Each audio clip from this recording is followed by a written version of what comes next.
Questa mattina leggeremo nel libro del profeta Isaia, capitolo 42, dal verso 1 al verso 4.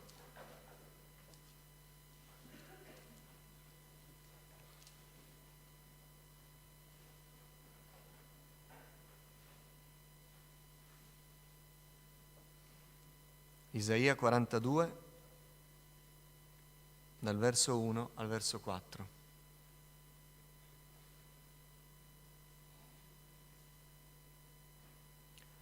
Ecco il mio servo, io lo sosterrò, il mio eletto di cui mi compiaccio. Io ho messo il mio spirito su di lui. Egli manifesterà la giustizia alle nazioni. Egli non griderà, non alzerà la voce, non la farà udire per le strade. Non frantumerà la canna rotta e non spegnerà il lucignolo fumante. Manifesterà la giustizia secondo verità. Egli non verrà meno e non si abbatterà, finché abbia stabilito la giustizia sulla terra, e le isole aspetteranno fiduciose la sua legge. Signore, grazie per Cristo Gesù, colui nel quale possiamo sperare. Grazie, Signore, perché questa parola è giunta fino a noi e noi possiamo aggrapparci a quello che Tu ci hai annunciato, per ricevere la nostra parte di speranza, la nostra parte di gioia, la nostra parte di cura, la nostra parte di salvezza. Parla ai nostri cuori, Signore. Signore, abbi pietà di me. Riempimi di Spirito Santo. Purifica le mie labbra, apri la mia mente, perché proceda in mezzo a noi la Tua parola e non la parola di un uomo. Te lo chiedo con tutto il cuore, nel nome di Gesù. Amen. Accomodatevi. Quante volte abbiamo letto, suggerito ad altri, ricordato queste parole? Il Signore non avrebbe frantumato la canna rotta, non avrebbe spento il lucignolo fumante. Le genti, cita il Nuovo Testamento questo passo, avrebbero sperato in Lui. Il mondo ha bisogno di speranza, ne abbiamo bisogno urgentemente. Noi che abbiamo conosciuto il Signore già speriamo in Lui, ma il mondo che non ha speranza ha ancor più bisogno di sperare. Ma Cristo è venuto proprio per far sperare. Cristo è venuto per questo. Fino a quando Dio era un'idea vaga, non rivelato pienamente, qualcuno poteva credere qualcosa, qualcos'altro, ma potevano esserci dei dubbi. Ma Cristo è venuto per mostrarci Dio. Cristo è venuto per rivelarci qual è il carattere di Dio, quali sono i sentimenti di Dio. E adesso noi possiamo sperare, perché quello che ci ha fatto vedere Cristo ci dice tutto quello che Dio vuole per noi, ha in mente per noi, la sua cura, il suo occhio vigile sulla nostra vita. Ora noi possiamo sperare in un Dio che è un Dio i cui sentimenti sono sentimenti di misericordia. Il Signore ci ama. Il Signore ci sta amando adesso. Il Signore ci ha amato prima ancora che noi lo conoscessimo. E la cosa inconcepibile per noi, straordinaria, è che la misura, se di misura si può parlare, dell'amore di Dio, quando noi non lo conoscevamo, è la stessa che Egli ha adesso per noi. L'amore di Dio non muta in quantità, in qualità, è un amore perfetto, è un amore che non può essere superato, è un amore che non può diminuire ed è un amore di cui noi siamo i destinatari. Sia benedetto il nome del Signore. Ora, tante volte, davanti a un Dio così grande, per cui abbiamo termini pieni, gloriosi, poi guardiamo un attimo a noi e tutto quello che possiamo dire di noi, e Dio voglia che noi diciamo così di noi stessi e non altro, è che siamo canne rotte, lucignoli fumanti, letteralmente candele che hanno la fiamma che si sta spegnendo. Quando guardiamo la grandezza di Dio e poi guardiamo a noi stessi, se siamo onesti, di più di questo non possiamo dire. Guai a chi dice: ma io tutto sommato, invece che una canna rotta, sono uno scettro di valore, no. Anche quando c'è qualcosa di buono in noi, Paolo ci ricorda che è solo un tesoro che Dio ha messo dove? In vasi di terra. Questo siamo. Quel che c'è di buono in noi ce lo dà il Signore. Quel che di buono possiamo fare è per la grazia di Dio. Quando torniamo a noi stessi dobbiamo dire soltanto: Signore, abbi pietà di me. E se non fosse così, noi saremmo in un grave pericolo. Guai all'uomo, guai alla donna che anche solo per un istante nella loro vita dice: c'è in me qualità, c'è in me virtù, c'è in me capacità, perché quello è il primo passo di una strada che ci porta lontano da Dio, è il passo di una strada che ci fa dire, tutto sommato, la grazia è importante, ma non è tutto. Ma chi ha conosciuto il Signore e ha visto che cosa c'è nel suo cuore, dice: la grazia è tutto. Ma la buona notizia, che non ci abbatte, ma ci innalza, è che Dio è un Dio di grazia e ci fa grazia e riversa su di noi grazia su grazia. E dove il peccato abbonda, la grazia di Cristo sovrabbonda e nulla manca ai figlioli di Dio, non perché hanno qualcosa loro, ma perché Dio non fa mancare nulla a chi confida in Lui. Dicevo, guardiamo a noi stessi e la nostra condizione è perfettamente descritta da una canna rotta. Una canna rotta è un oggetto inutile, è un oggetto che non puoi usare. Ho provato io anche, voi sapete che io sono un esperto di giardinaggio e anche questa mattina avrete un'altra storia del mio fiorente giardino. Ho provato, so che bisogna comprare delle canne di un certo modo per legarci alcune piante che oscillano e farle crescere dritte. Io ho provato con dei pezzi di legno che avevo un po' rotti, di casse, di bancali. Un po' di vento forte e una si è spezzata e la mia pianta ha iniziato a curvarsi. Noi sappiamo che le canne rotte sono inutili, le puoi legare, ma si sono spezzate, non sono salde, non sono sane.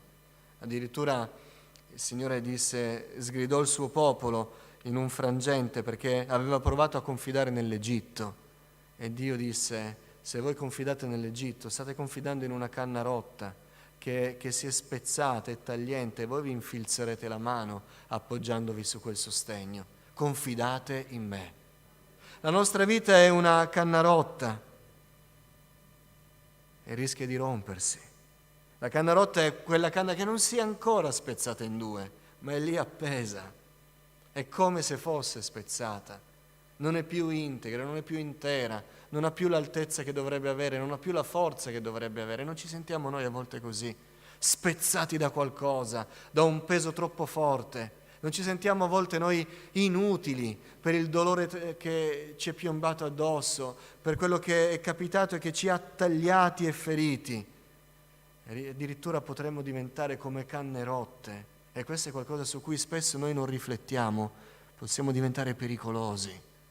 La canna rotta è una canna inutile, una canna ferita, è una canna dolorante, ma è anche una canna che è diventata tagliente, è diventata pericolosa. E non è diventata pericolosa perché in sé era tagliente, ma ciò che le è avvenuto ha indurito il cuore e ha reso aspro lo spirito, taglienti le relazioni, proprio come una canna rotta.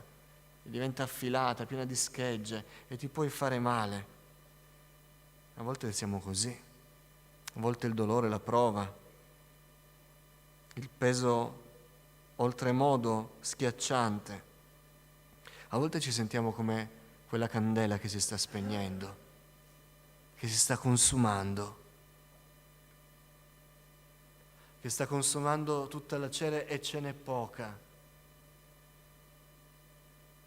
E a volte siamo quella candela che è serena, ma il tempo la sta consumando. A volte siamo quella candela che è esposta al vento e allora quella fiamma si sta spegnendo, si sta affievolendo e ci sentiamo davvero così, come chi sta per esalare l'ultimo respiro.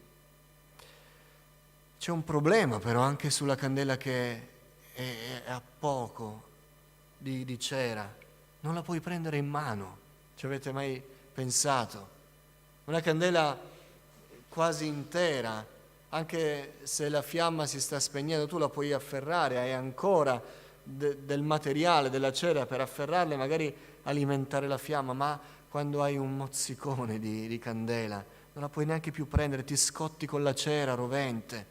Altro effetto del dolore, che a volte fa dire, ecco, nessuno è più intorno a me, ma a volte è il dolore stesso che ci crea delle corazze intorno che ci rendono inavvicinabili, taglienti, roventi e diventa tutto pericoloso, ti bruci. E anche se a volte non lo ammettiamo, ci sentiamo così. E poi ci ritroviamo da soli e diciamo, sono una canna rotta. Qualcuno ha fatto poi la triste conclusione di dire non valgo nulla, non vale più niente che io vada avanti, che io reagisca, che io speri ancora. A noi questa mattina vogliamo continuare a ricordarci che noi possiamo confidare nel Signore.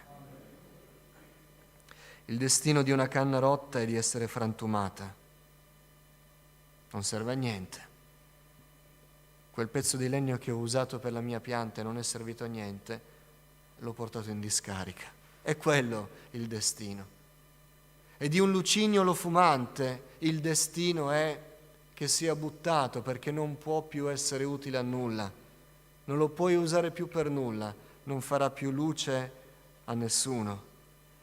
E quante volte ci è capitato che qualcuno abbia detto questa è la tua sorte, questo è quello che ti deve capitare, perché ormai non c'è più niente da fare. È ancora più grave quando siamo noi stessi a dirlo. Ma Isaia, 700 anni prima della venuta di Gesù, disse: sappiate che l'Emmanuele verrà e non dirà mai così.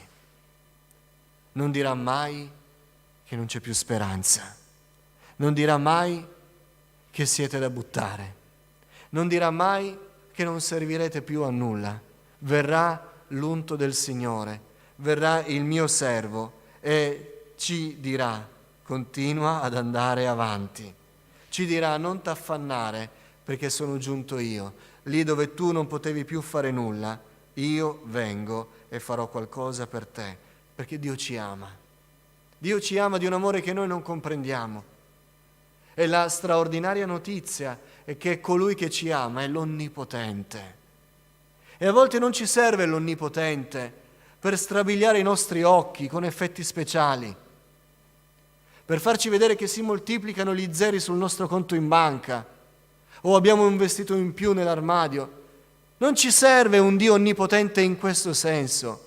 A volte serve l'onnipotenza di Dio in una mente che si è così irrigidita da non essere più capace di sperare nel Signore. E viene l'onnipotenza di Dio che apre i nostri occhi, allarga il nostro cuore e ci fa dire: Gesù è venuto per farti sperare. E l'annuncia Isaia dicendo: egli verrà e non spezzerà la canna rotta. Gesù non lo farà.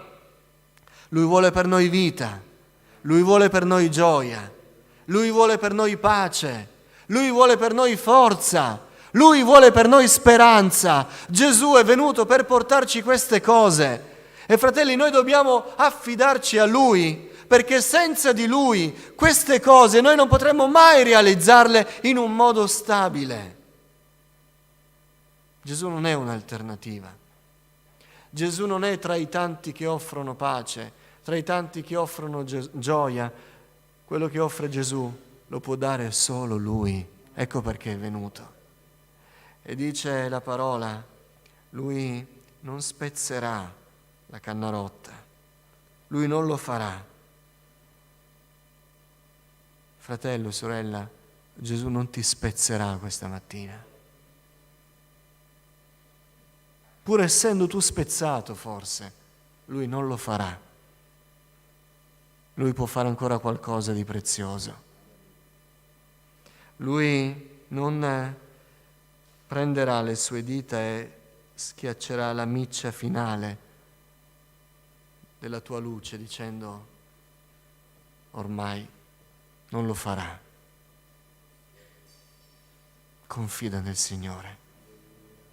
Gesù non lo farà. Gesù ti farà sperare. c'è ancora un giorno nuovo se confidi nel Signore. Possiamo sperare in Lui, perché Lui ci ha dato motivo di sperare in Lui. Noi dovevamo essere frantumati, eppure Gesù è stato trafitto. Noi dovevamo essere colpiti e gettati, disprezzati, e Gesù ha preso il posto nostro. Noi stavamo attendendo l'ultimo ossigeno che avrebbe alimentato quel fuoco flebile prima della fine, eppure è stato Gesù a spirare sulla croce. Noi dovevamo contare l'ultimo giorno spirituale e poi vedere la morte eterna, eppure Gesù, l'eterno Figlio di Dio, ha conosciuto la morte.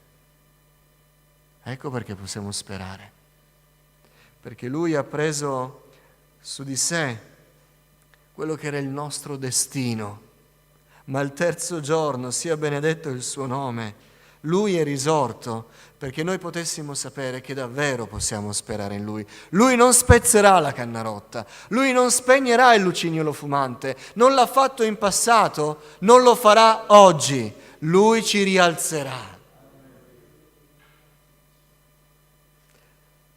Ed è buono con noi, ed è buono quanto noi non immaginiamo. Non c'è condizione che Gesù con una parola non sia capace di trasformare a vita, a pace, a speranza. Noi vogliamo confidare in Lui. C'era una coppia, marito e moglie, e iniziò ad andare male qualcosa tra di loro. Probabilmente il marito era troppo duro e schiacciava troppo la moglie, e la moglie ha iniziato a sentire il peso di questa insensibilità e probabilmente sperava ogni mattina che quell'uomo andasse via a lavorare per avere almeno pace da sola in casa, fino a quando probabilmente qualcuno, sbagliando, iniziò a far sentire a questa donna delle attenzioni che lei non aveva da suo marito, e lei iniziò a pensare: chissà se la mia felicità forse potrò averla con quest'uomo.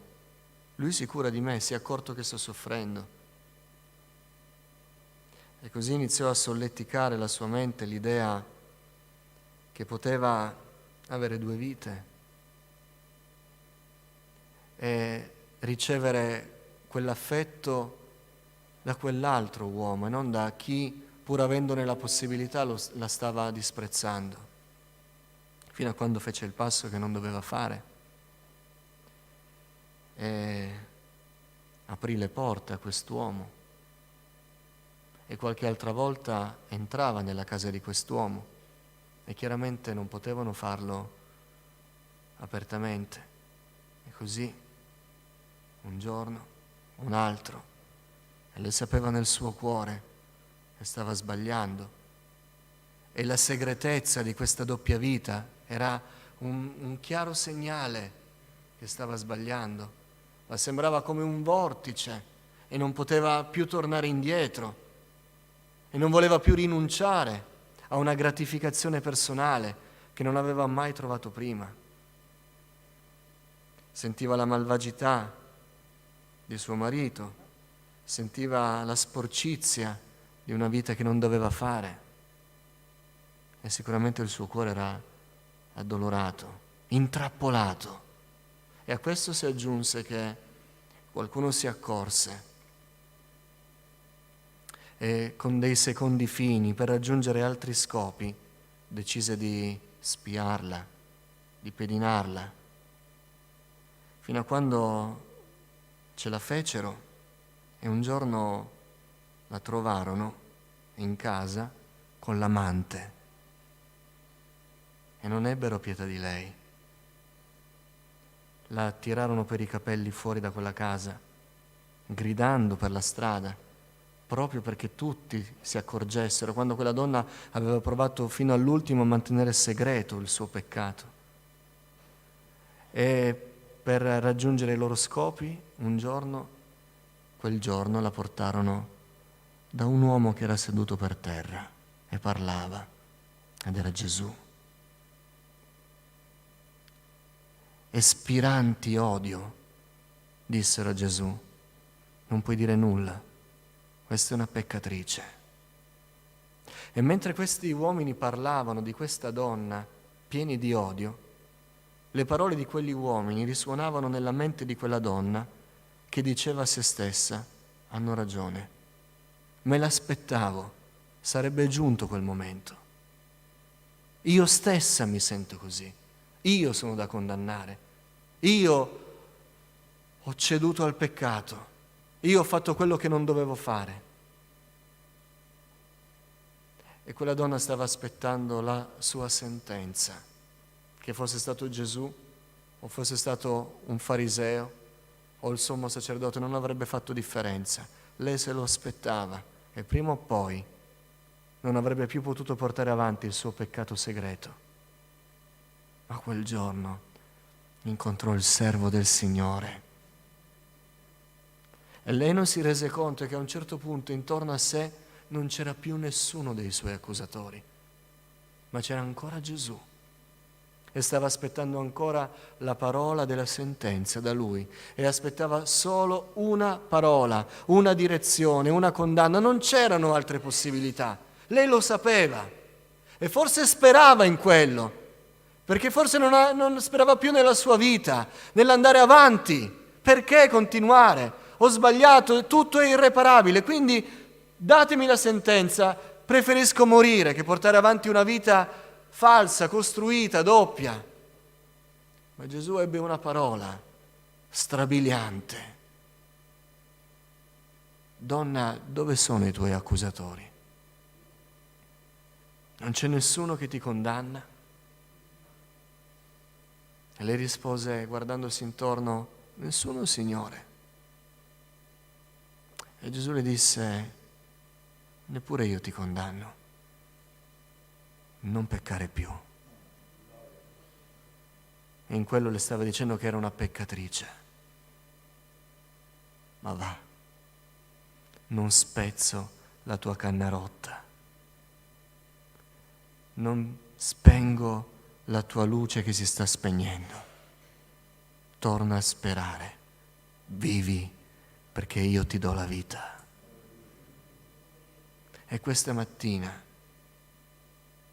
non importa se noi immaginiamo che cosa potrà dire Gesù, non importa se noi diciamo le ho valutate tutte, non c'è una parola che mi farà vivere, non c'è niente che mi risveglierà il cuore, non c'è niente che riaccenderà in me la fede, il desiderio, iniziare a camminare fedelmente nel Signore. Non c'è niente, ne ho provate tante, so come funziona, so come va, ormai andrò avanti così, la mia vita non cambierà. Non importa quello che noi pensiamo, quello che immaginiamo, non importa. Gesù ha una parola che è diversa, Lui sarà capace di dire qualcosa che noi non ci saremmo mai aspettati, e quella parola ci salverà.